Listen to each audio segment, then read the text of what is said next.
Good afternoon, and thank you for joining us today for our Hard Histories conversation.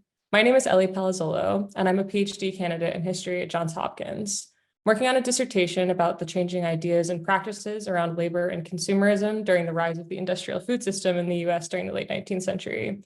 And for the last few years, I've also been involved to varying degrees with Hard Histories, so I'm very honored to be here today to introduce the project and our wonderful panelists. So to start with the project, launched in fall 2020, Hard Histories at Hopkins examines the role that racism and discrimination have played at Johns Hopkins. Blending research, teaching, public engagement, and the creative arts, Hard Histories aims to engage our broadest communities at Johns Hopkins and in Baltimore in a frank and informed conversation and exploration of the myths that have become part of our university story, and to offer evidence of how race and racism have shaped Johns Hopkins. In spring 2024, we're hosting a series of conversations exploring the histories of Blackness, slavery, and racism in the Maryland area and beyond. Today, we're hosting a discussion about ethical issues surrounding the study of human remains, especially in university and museum spaces. We invite our panelists now to turn their cameras on. We're honored to have with us today two great panelists in discussion with Hard Histories Project Director Dr. Martha S. Jones. Jessica Leigh Hester is a science journalist and historian. She's a PhD student at Johns Hopkins, studying grave robbing, dissection, and the long afterlives of medical specimens made from co-opted human remains in the eastern United States from the 19th century to the present. She's committed to public history and the digital humanities.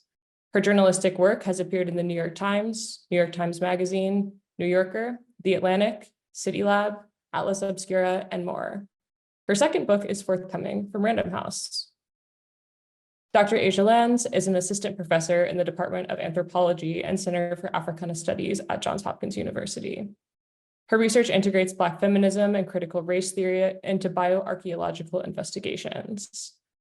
A major area of focus is the objectification of human remains contained within universities and museum collections. She argues for the repatriation of Black ancestors who are owned by such institutions. Outside of the academy, she consults on cultural resource management projects. And finally, Dr. Martha S. Jones is a Society of Black Alumni Presidential Professor, Professor of History, and a professor at the SNF Agora Institute at Johns Hopkins University. She's also a legal and cultural historian whose research explores how Black people have shaped the story of American democracy, and today extends to work on memorial landscapes and family memoir. Dr. Jones directs the Hard Histories at Hopkins Project. Her most recent book, Vanguard, How Black Women Broke Barriers, won the vote and insisted on equality for all, received the 2021 Los Angeles Times Book Prize for History. Dr. Jones and our panelists will be in conversation for about 25 minutes, and then we'll turn to your questions. Please submit your questions at any time using the Q&A function. Finally, live captioning is available to our audience members within Zoom. We are also posting a link in the chat to the live transcript URL for those who prefer to access captions in that way. Thank you all for being here. I'll turn the conversation over now to Dr. Jones and see you at the end of the discussion. Thanks very much, Ellie. It's always great to have you with us. Thanks for coming out today. And welcome to you both, Jessica Hester and Dr. Lanz. We're thrilled to have you with us. I want to get started by just confessing, in a sense, the genesis of this conversation. We read an article now some months ago in the Washington Post. The title was "Maryland Seeks to Return African-American Remains Stored in State Lab." And this was remarkable to us for many reasons. In one sense, because as we dug a little deeper, we appreciated the role of so many experts, along with community members and activists who were, in a sense, quite literally concerned with the excavation of this hidden but very difficult history. But it also came with an announcement from Governor Wes Moore, who told us that the state of Maryland was inaugurating a new initiative that would look to identify human remains that were in the state's possession and then return them to, and I'm going to quote the phrase here, return them to lineal descendants or to an appropriately culturally affiliated group. Now, a lot of this was very new to us, but I know it's not new to you two, and that's why we're very honored to have you with us and to give us and our followers a chance to understand better not simply this project, but the broader field in which the project that Governor Moore announced is unfolding. So let me start by, if I could, asking each of you just to introduce yourselves. We've had wonderful introductions from Leigh, but I know there's a lot more to say. And we'd just love to have you tell us a little bit about how you came to this work and something about your own research. And maybe, Dr. Lanz, I can start with you. I was calling you an anthropologist. I'm not even sure you want to be called an anthropologist. So maybe you'll tell us about that, about where your work fits in broadly under the umbrella of anthropology. But part of what I know is, I think, important in your work are the ways in which your discipline intersects with ethical concerns. So let me just offer you a few minutes, if I could, and to introduce yourself in that regard, and then we'll hear from Jessica Hester. And again, thanks so much for being here. Thank you so much for having me, Dr. Jones. It's really a pleasure to be here. So I am indeed trained in anthropology, American four-field anthropology, if you will.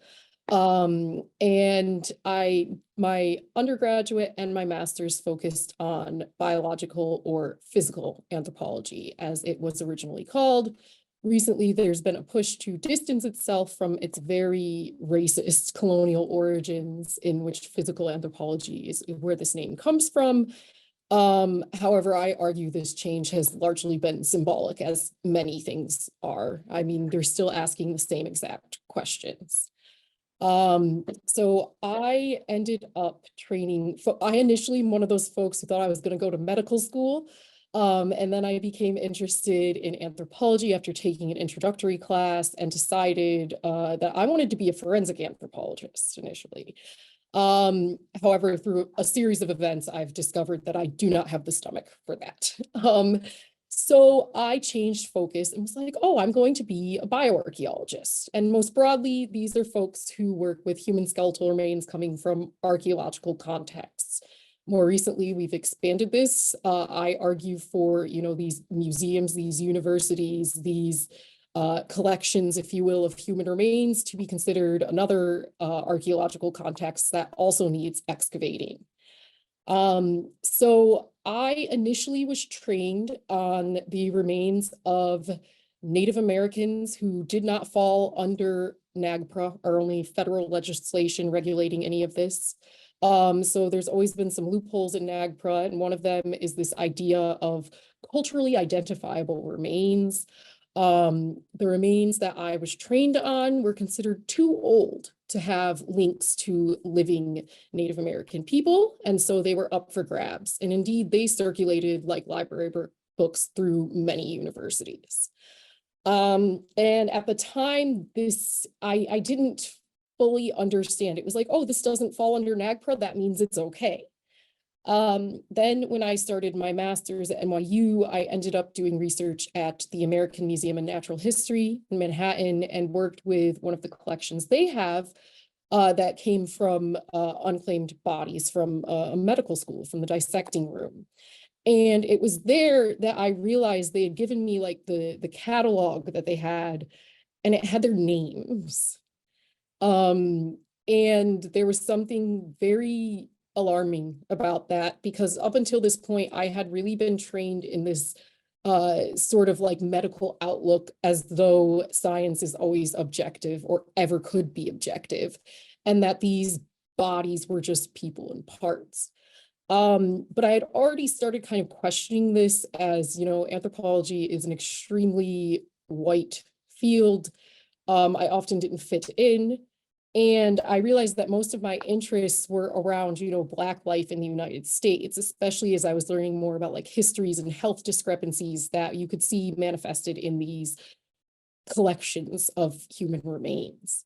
And so by the time I chose to focus on my PhD, I ended up going to Syracuse University, where there's long been a focus on archaeology of the African diaspora, and decided that I wanted to do something that looked at, the history of Black folks. But I can say even since then, even since, a couple of years ago, my views have changed dramatically. I was of the, bioarchaeologists, we often have this sort of like saying, if you will, like, oh yes, we can tell you, actually archaeology in general, we can tell you about hidden histories, we can tell you about intentionally obscured histories, we can fill in gaps. And that is true when you are working with descendants and addressing their questions and needs. But unfortunately, that is not what most of us are trained to do. And that is largely not what bioarchaeologists do in particular. And so I was initially like, oh, I can answer questions about like the lived experience of Black folks using, in particular, the collection I worked with was at the Smithsonian in Washington, D.C., so at our National Museum. And it was, unclaimed bodies that had come from my home state of New York. So they came from New York City in the Progressive Era. And after I fought for access to these people's names, because they're typically made anonymous, I was able to pull all of the records I could find around these folks. And most of these are Black people born, just after the Civil War, but some were born during, some even long ago in the early 1800s. And I realized that the only thing, that was keeping them together was this label of Black and the circumstances of their death. And if a life-changing book for me that came actually towards the end of my dissertation was Catherine McKittrick's Dear Science, in which she says that, discipline accepts Black death and degradation as legitimate scholarly findings. And I realized I was playing right into that narrative, starting from objectified Black bodies and then talking about, our suffering, our struggles, but not considering other ways to look at our history and our survival here, especially in the context of the United States.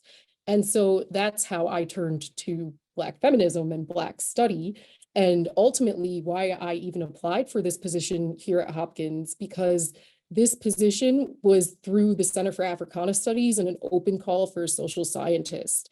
And if you take a look at all the positions being posted right now, every single anthropology department, for the most part, is looking for a token Black or Indigenous person to come fix their problems. And I refused to keep playing this role, as I often am, as I was playing on a panel last week at a conference. So there's a lot that goes into this, but really at the end of it, being a Black woman in a field that never acknowledged my humanity and didn't see my ancestors as humans is what, set me on this path. And now why I am for completely, these collections, all of them need to be returned to descendant groups and descendants. Well, you've answered, what was my next question by helping us see, I think, importantly, the powerful intersection of, on the one hand, your training in anthropology with Africana studies, and I, for one, am so grateful that you're with us at Hopkins to bring that perspective. Let me turn to you, Jessica Hester. Welcome. It's wonderful to have you here. And your journey is a different journey. And we want to hear about that too. Extraordinarily accomplished journalist. We won't ask you why you turned to academic history, because isn't it evident that you would do such a thing? I had a career before also. I used to be a lawyer, and so I feel you.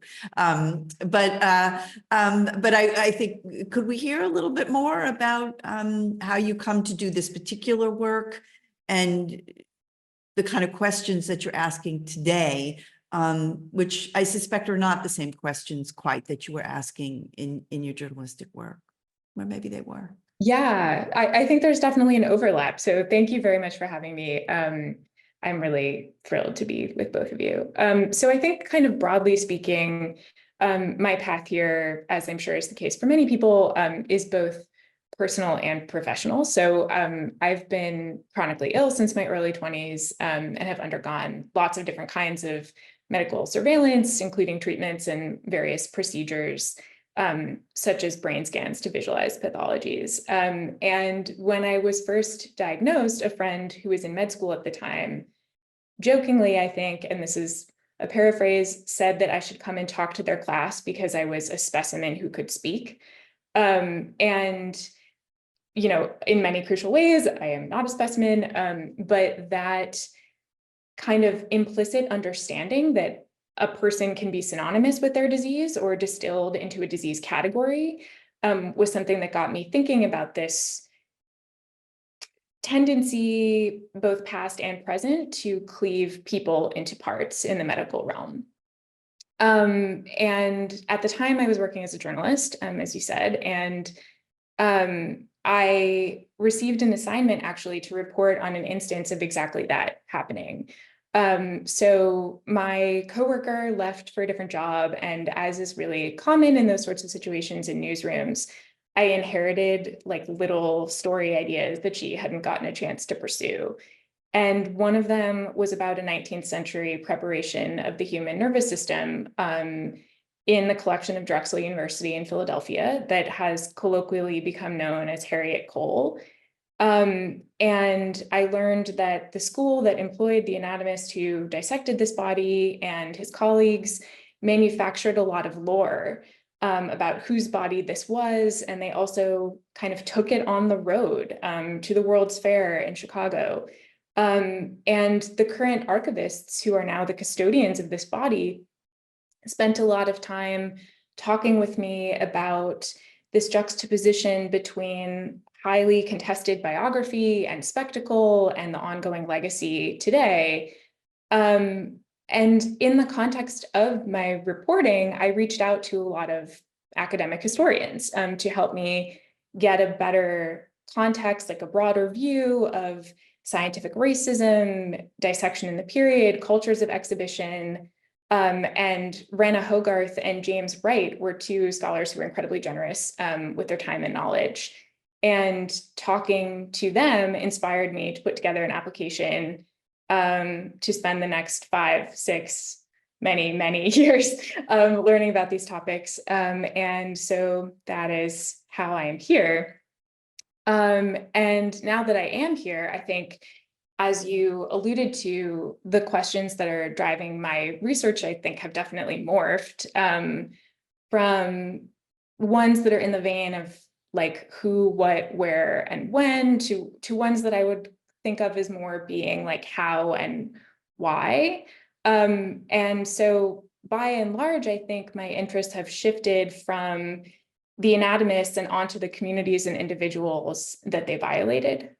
So I'm really inspired by Kemi Fletcher and Suzanne Smith's work about burials as social rituals and cemeteries as places in which Black communities in the same eras that Dr. Lanz is talking about, like the Civil War and Reconstruction, were places where people could make claims to property ownership. And Margaret Sanford, who was a student at Temple a few years ago, wrote a wonderful master's thesis about community protests against grave robbing and postmortem violences in Philadelphia. And so building on that work, I think some of the questions that I'm most interested in now are about how undertakers and faith communities and laborers and neighbors can try to conceptualize death as a kind of potential protected freedom, and the claims that they fought for when that freedom was undermined.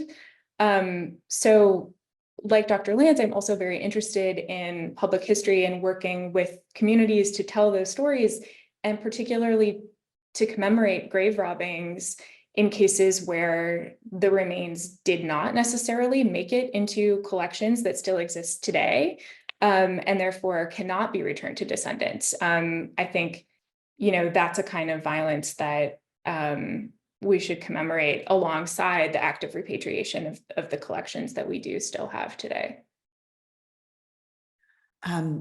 You've made the transition in your thinking from, if I could, from journalism to academic history sound almost seamless. Are there tensions in that for you? I'm really channeling myself in the question, which is, I think, some days I still, sort of put on my lawyer's hat, and there's a frustration with either the pace or I think, as Dr. Lanz alluded to, right, the troubled history of our disciplines themselves. So I don't want to put you on the spot, but I wonder if you could just help us appreciate what it's like to be, in a sense, between those two ways of thinking. Yeah, no, I appreciate that question a lot. And it's something that I think about constantly. Definitely the difference in pace is tremendous and very helpful. I mean, it feels like a necessity and, of course, a luxury to have,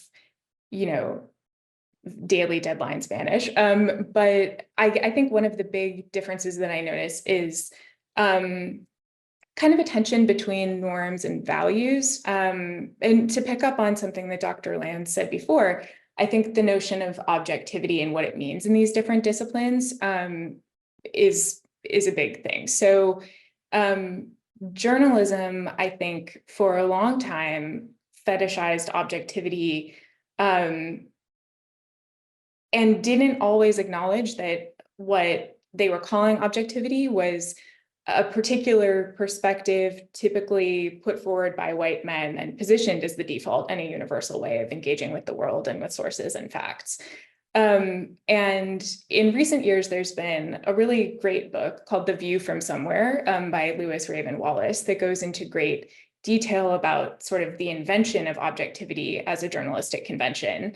And since then, I think increasingly editors and reporters understand that no one is ever truly objective for various reasons. Like, it's impossible to assume an ahistorical and aerial stance. We're all shaped by our experiences and positions and vantage points, and obviously can't pluck ourselves from the world and like hover above it and send dispatches down to earth.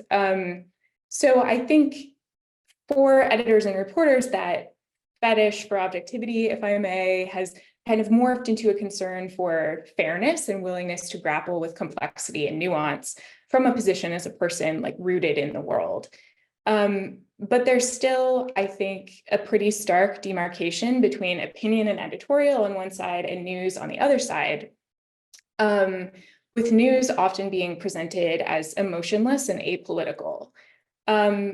And being now sort of ensconced in history as a discipline, I think there's a much more common acknowledgement that archives have never been neutral, right? We have a lot of theorists who can help us think through that. So like Michelle Ruff-Trio is a great example. Marissa Fuentes is a great example, about violences and absences in the archives being deliberate creations.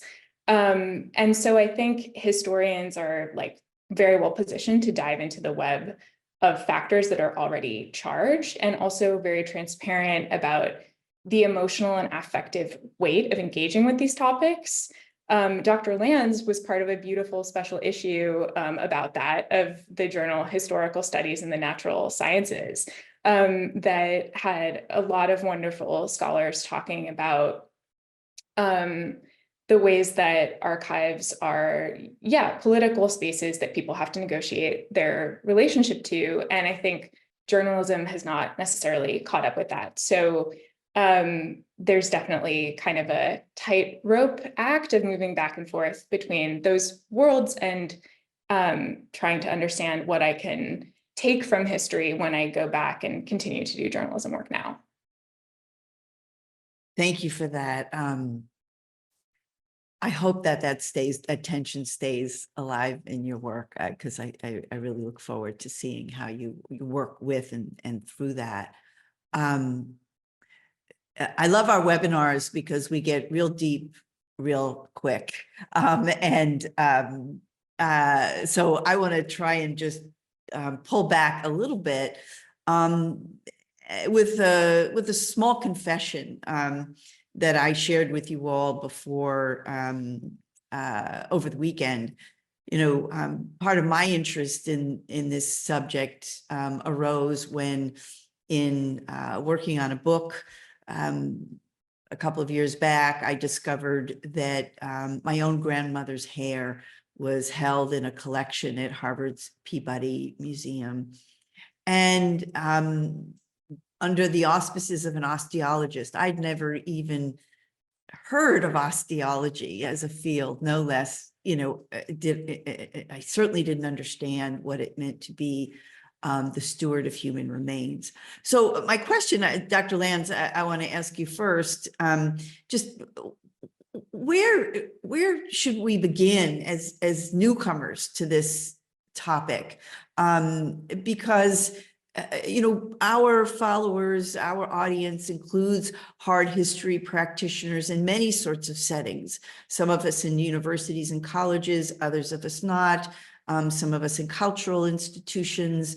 But what I expect is that not unlike me, some of us are going to encounter, right, unexpectedly, our own institutions in the custody of human remains. And where do you recommend folks begin? I'll ask Jessica Hester the same question, but get us started. How do we begin? Because you all clearly have been immersed in this subject for a long time. Yeah, I mean, what I like to emphasize to anyone who's, you know, dealing with this is that, you know, so many institutions across the world have, you know, people and objects they should not have. What you choose to do is what you're responsible for. Okay, you're not responsible for, like in my research, Alex Herlichka, for example, constantly hoarding bodies and brains and all sorts of, you know, parts of people. What is our role is to be very transparent about what we have, where, you know, where these, you know, the various itineraries that these people and their parts took to get into these collections, and then to think how we might be able to resolve this. And it's not easy. I mean, every single, you know, person has a different history. And this is something that I stress that it should really be case by case. I think oftentimes, especially among academics, we really want like this easy step-by-step as to what you should do. And so like right now, a lot of people, so like the American Anthropological Association has, you know, a committee going on, you know, ethical treatment of human remains that recently released a preliminary report. The Smithsonian did the same thing. A lot of folks are looking for guidance, you know, like as part of my postdoc at Harvard, I had, you know, the opportunity to work towards the steering report on human remains, which I want to stress was made like publicly available with, you know, basic details of what we were able to find so far in this case about, you know, Black folks in the Peabody collection. But you have to know what you have to begin with. So really it's, you know, going through collections, going through accession records, figuring out what's there. And I think this is a really difficult starting point, especially depending on the size of your institution and the resources. Like this has to be prioritized at a higher level. And then what I, you know, come back to over and over, and this is something that I think of all the time, Dr. Jones, like when you mentioned your ancestors' hair, I constantly think to myself, you know, how do you tell someone that? And should you? And this is, you know, a really difficult thought because everyone should have the, you know, the choice. Like we don't want to be, you know, act like we're parents or something and that people can't handle hearing this. But at the same time, it can also be very, you know, damaging. And many of us don't think of ourselves, you know, like especially in the context of like slavery and such, we may not want to be reminded of that. And so this is something I struggle with, and often why I, you know, my first solution is to think of the larger descendant community and, you know, where people's bodies were stolen from and who might hold space for them now and who might mourn them now. So I constantly go back to the work of Christina Sharp, especially in the wake, and the role of mourning. And as you know, has come up, who gets to mourn their dead? Who has the right to mourn? And I think if we think about it from this perspective, we all have emotions that we can be kinder in what we do, and we can do as little harm as possible, because you know, this work, no matter what, is still predicated on bodies and people who did not consent to this. My entire career is based on the bodies of people who didn't consent to this. And just because I'm Black, focusing on Black bodies still doesn't make it okay. I like to stress that too. And so I think it means really sitting with what makes you uncomfortable and being willing to put in the work of doing, you know, this, we often say provenance research, but then it also needs to be collaborative. When I don't know something, I am not afraid to reach out to those who do, and to, you know, make a real effort to, you know, try to get people back where they should be, so that, you know, we can have closure, and then we can think about how to move forward in our museums and universities and our collection spaces. I really appreciate that. I heard, on the one hand, an imperative about transparency. I heard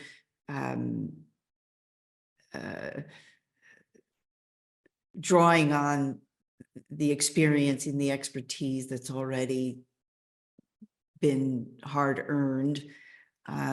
Some of it in some of our major institutions. And then I also hear what I think was an ethical commitment to care with descendant communities. And so I think those are really powerful takeaways. But Jessica, Hester, you've been listening too. What would you like to add? Yeah, I don't think I have a ton to add to that. Beautiful, very inspiring answer. But I think I would point everyone, whether or not you're actively involved in an institution that is grappling with these questions, to look at some of the wonderful reporting that's happening about these issues in addition to the academic work. So ProPublica, which is a nonprofit newsroom, has a wonderful series called The Repatriation Project, which looks at Native American remains in various collections, which number in the hundreds of thousands.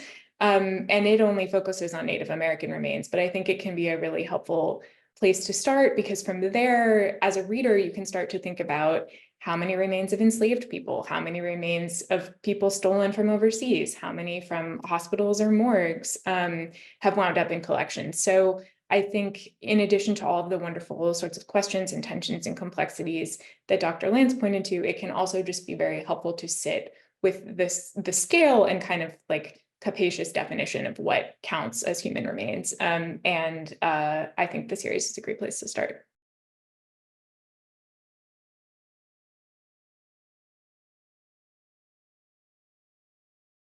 I believe you are muted, Dr. Jones. Thank you. I was just saying, maybe someone will be able to post a link to the series that you mentioned. So let me ask you this, if I could, Jessica, Hester. When I was learning more about your work, there was one concept I hoped you might explicate for us, and this is the term afterlives. You use this phrase in your work. You're interested in the afterlives of grave-robbed human beings. I don't think that's a term that may be obvious or commonsensical to everyone, and I wish you could just explicate that a little bit for us. Yeah, sure. I think afterlives has been a helpful concept for me, because one thing that I have come to see again and again is that this kind of violence is recurrent. And often catalyzes this kind of like postmortem restlessness that Dr. Lanz, I think, pointed to with the description of human remains being like, I think, moved between or circulated like library books. And so I think Afterlives helps me understand that in a way, in that there's the initial confiscation, whether that's in, like an interception of remains at a hospital or exhuming them from a graveyard or sneaking them out of a morgue. And then there are all of these other additional steps and additional violences. So maybe accessioning them into a museum where they're handled and observed. And then they also are sometimes, forced to be in magazines or textbooks, and continue to be forcefully moved again and again throughout the world, in ways that I think of as like enduring violences.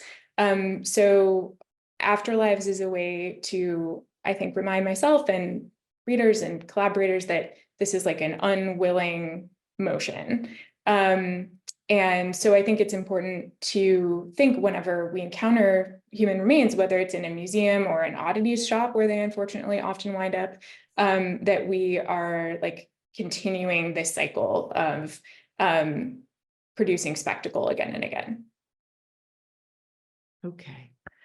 For you, Dr. Lanz, and then I'm going to turn to audience questions. I'd love it if you would just be a little more explicit with us about how you think, a big question, but in a short time, forgive me, how you think Black feminist theory is so illuminating for you in this work. Yeah, so I initially turned to Black feminist theory because, anthropology didn't have what I needed to address what I was witnessing when I was, working in these collections. I mean, it's funny to me when people think of like skeletons as being creepy or something, because I spend so much time with the dead. But it was, especially uncovering for my dissertation in particular, Black women's histories and seeing women who died over a century ago who were going through the same exact things that Black women are still facing today. I mean, the motherhood mortality, for example, is something that stands out that I write about in my work. Like, all these women who died in childbirth. And then I also go to the whole, like, obviously we have the history of gynecology and J. Marion Sims, who's doing this on unconsenting Black women. And one of my biggest issues is that the work that has been done is often claimed to be done for the greater good for science, and yet it still never benefits the communities these bodies are stolen from. And so I turned to, the work of Black women. And part of this was even just like becoming interdisciplinary, or as I like to think, becoming undisciplined, and realizing that, these conversations were happening, just not in anthropology. But then, I fully admit something that I often feel a bit like, iffy about. I'm self-trained in my Black history and in my Black feminist studies. This is not something we are taught in anthropology. So I had to, put in this work, like discovering, all the women are white, all the men are Black. A real turning point for me actually is that I was able to attend, at the time, it was the Dr. Samuel Roberts Jr. at Columbia was running this summer workshop. And I was introduced to the work of Cheryl Hicks' Talk With You Like a Woman. And she's looking at prison records for Black women. And I saw so much overlap in my work, looking at being exposed to their actual physical bodies. And so this set me on a path of just going after everything Black women were writing about, and also about the experience of being Black, and realizing that my personal, everything in my life is valid. Like, my experiences are valid. And I'm so sick of citation, like, question when I write things, citation, question mark, citation is myself. Like, it's infuriating. And the ways Black women in particular have been prevented from sharing our stories and from, documenting our histories in ways that, the institution sees as scholarly or reliable, the prioritization of these very biased archives and histories that have been generated by predominantly white male scholars. Like I just refuse to conform to that anymore.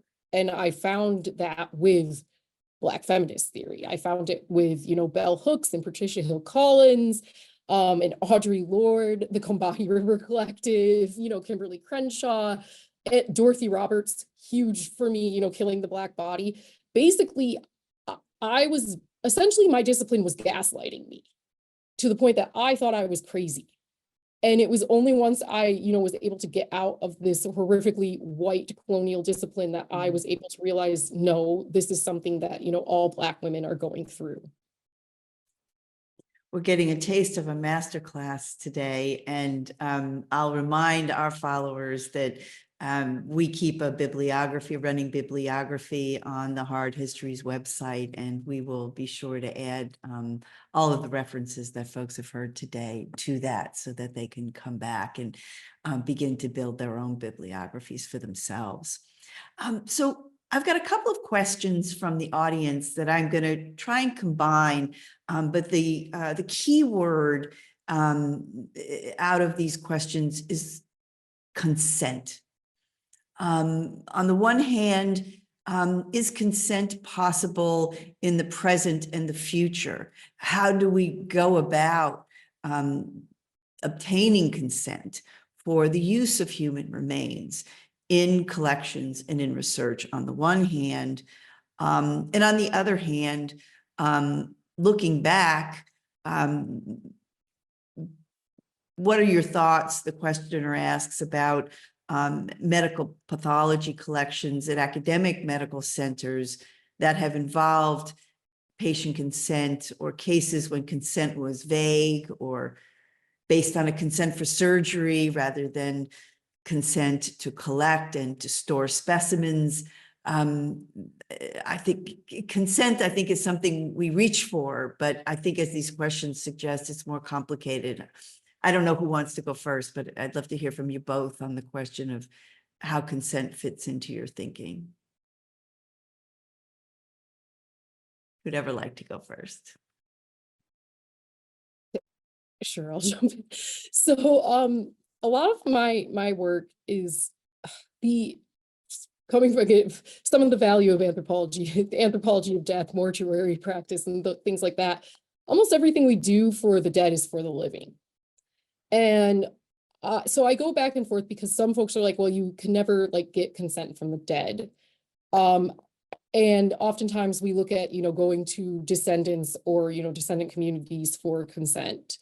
And, I go back and forth on this, but if those are the people who are, have the potential to be helped or harmed by the research, then I do believe that is, a valid form of consent in certain circumstances, depending on the questions that are being asking, and if it is being done to directly address, this community, a problem, something they want to know, something they've been grappling with.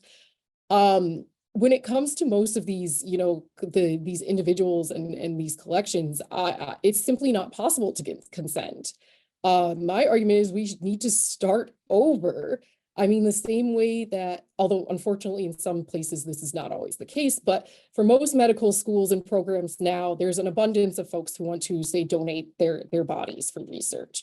And there are donated skeletal collections at multiple universities. Like the Body Farm at the University of Tennessee is like a known one.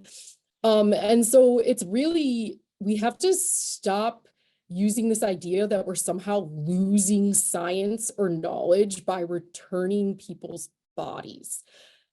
Many of the ancestors I encounter in these spaces, the museums didn't even know they had them. They've been languishing for over a century, some of them. What knowledge are you gaining? It's like this bizarre obsession with hoarding things. And so I do believe we need to think about, living people who are affected by the continued curation of their ancestors when it comes to consent, but also just starting over and getting consent at the beginning, informed consent. Yeah, Jessica? I really appreciate that answer. I have a loved one who's being dissected at a medical school this semester, and that was absolutely what she wanted.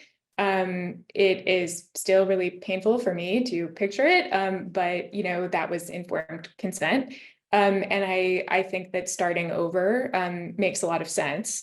I also think it's important to remind folks that even, you know, with legacy collections, I think sometimes there's an idea that if something was acquired by a school after a state passed an anatomy act, that questions of consent are a little less murky, and that just unfortunately is not the case. In the 19th century, many states passed laws governing the acquisition and distribution of bodies to medical schools, but those did not consider the question of consent. They typically handed over unclaimed remains and other bodies that would be buried at the state's expense, and didn't even succeed in eliminating body snatching and grave robbing, which continued anyway. So willed body programs typically followed in the 20th century, and many of the collections that students are learning on today, you know, dramatically predate those. To Dr. Lanz's point, I have also noticed, in addition to collections that schools forget they have, I think there are some that they deliberately keep tucked away because they're really nervous about being the custodians of these items, these like ancestors. And again, I just want to echo that point about, you know, research not necessarily being lost because these are humans being kept in boxes, not even actively studied today. And can I'd just like to quickly add that consent can be revoked at any time. So even if you're working with someone, you know, who say like, yes, you can, you know, work with our ancestors for the time being, at any point, if they say no more, you need to stop. Like no means no in every context. Another question from the audience, one that we have talked a lot about and have worked on in at Hard Histories, is about the importance of descendant communities. And this question asks, or it's a bit of a comment too, which is fine here. Something I struggle with in my collections, where human remains are mostly histology, microscopic anatomy, slides that were assembled by medical students. The questioner wonders if you have any thoughts on how to imagine descendant communities with regards to these sorts of collections that are difficult to connect to individuals and communities. Maybe Jessica, Hester, you want to take a first opportunity to answer, and then I'll turn to Dr. Sure. Lanz. So I think that can be a very difficult process, but I think there are many potential places to start. So one of the schools that I look at has really robust student and faculty records of, you know, hospitals and hospital wards and doctors from whom they were collecting remains. And that, you know, may not connect you to patients. And as Dr. Lanz was highlighting, you know, there's, I think, a very good question about whether you would even want to approach someone's family, like lineal descendants, and say, we have these like blood cells of your ancestors, but it can give you a sense of specific communities. I think that they're not impossible puzzles to solve. I think they require a lot of care and time in the archives, but medical schools often left very robust paper trails that can really teach researchers a lot if we take the time to follow them. Dr. Lanz? Yeah, so this comes up a lot. I mean, this is one of the, you know, the largest, the biggest topics that we cover when we talk about like these repatriating remains or laying them to rest. And, particular to the context of, African descended peoples here in like the United States, it's actually, and broadly in many cases, there's this huge emphasis here on like lineal descent that is simply impossible in many contexts. And also, I strongly believe that the abilities of DNA analysis, et cetera, are misrepresented to the public constantly.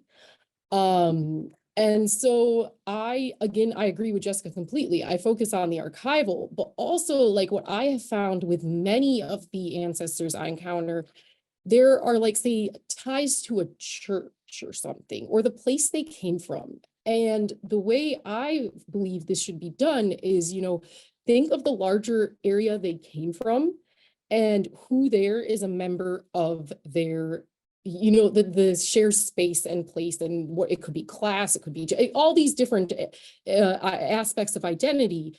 Someone who is essentially, the descendant of these folks. So so I mentioned like churches are a huge one, but look at areas, especially when it comes to like, Black history, look at areas where there are these like genealogy groups. Look at people who are already interested in history. Look for the people who are preserving cemeteries. Look for the people who are already trying to preserve and commemorate and highlight Black history. These people have already, many of us have self-selected to do this really difficult work. And if you reach out to folks like that, and are able to discuss it, maybe they will even know someone. Maybe they would know who you should talk about, or maybe they are willing to take on responsibility and mourn for these people and lay them to rest. For me, this is largely about, just historically the continued exploitation of Black bodies. And so another person to put on your list is Diana Ramey Berry's The Price for Their Pound of Flesh. I mean, like, it's just constant. The only thing, as she says, Black lives don't matter. It's Black bodies matter. And this entire system is just perpetuating that. Like, you can't claim Black lives matter while you're holding on to bodies and parts of Black people, no matter how large or small, whether they're a cell or not. If you have a general idea of where that person came from, I highly emphasize, like, if it's, even if your archives are limited, look at where that person was from and where they likely should have been laid to rest. Our time is almost up. I'm going to ask one more question, but not before I acknowledge a comment that's come across that urges that you all should come on board at Hard Histories and bring both your expertise and your urgency and your deep ethical sensibilities to the work that we try to do. I'm not here to recruit you today, but just to share that, I think, as an appreciation. So you're both in the midst of important work. And so my last question before I invite Ellie back to close us out is just to ask, how can we follow you and your work and continue to learn from the research that you're doing? Dr. Lance? I'm honestly very bad at like social media and things. I do have a Twitter, X. Which I use sometimes. I have like, the academia and the ResearchGate so that you can see, like, I always try to put up when I have publications. And then I'm also involved in some more like public facing projects. So if you are local to New York City, I am working at the Harlem African Burial Ground. And that is, a project where there's descendant community involvement and there are listening sessions, etc. So if you're interested in that, please look it up. It's through the New York City, is it the EDC? Sorry, I mix up all their acronyms. But yeah, and I'm also like, I try to do as many events like this as I possibly can. But yes, overall, I guess the Twitter, the ResearchGate, send me an email. Jessica's Hester? Well, I'm very embryonic for sure. I'm just starting out and I don't have publications yet that I would want to point people to. I do have actually one coming out later this year, which I too will post on Twitter/X, which I also don't use very regularly, but I am on there sometimes. But I think more importantly, I also would love to point people to some public facing projects that I think are thinking about ethics in collaborative and very rigorous ways. So here in Baltimore, I would encourage folks to look at the Laurel Cemetery Memorial Project, which has an amazing and very extensive website and a lot of cool future things in the work in collaboration with descendant communities. And then in Philadelphia, I would encourage people to learn about Finding Ceremony, which is a descendant-led group focused on repatriating the crania stolen by and on behalf of Samuel Morton. And that's co-convened by Dr. Lyra Montero and Ali Muhammad. You can find them both on Twitter, and they have a newsletter and website. And Dr. Montero and Dr. Lands were keynote speakers for a symposium that we hosted here. I've totally lost track of days, weeks and months, sometime recently. And you can find the recording of those talks at skeletonsIntheacademy.org, along with some bios of grad students and early career scholars and other researchers who are some of the many people thinking really hard about these topics. Thanks very much to you both. It's really been an honor to have you with us. I'm going to turn things back over to Ellie, if you're there, Ellie. Thank you. Thanks so much to Jessica Leigh Hester, Dr. Asia Lands, and Dr. Martha S. Jones for this incredibly rich conversation. It's really an honor to have you all here, and we really appreciate how your research sheds light on the questions that we're asking here at the Hard Histories at Hopkins Project. Kind of looking back at the conversation, I'm really in admiration of how you're both combining three things that I admire so much in doing hard histories and scholarship in the academy generally, which are combining a really deep expertise, be it historical, anthropological, scientific, or all three, and careful archival research with a really strong and well-informed set of ethical commitments that are anchored in descendant engagement and longstanding community efforts. And then really doing all of that and communicating it both to an academic audience and well beyond, I think is so inspiring. So thank you all, and thanks too to our audience for watching and sending in your great questions. Thanks to the team at the SNF Agora Institute for your support with this event. And for more information about Hard Histories, please do check out our Substack at hardhistoriesjhu.substack.com. Thanks, and have a great rest of your day.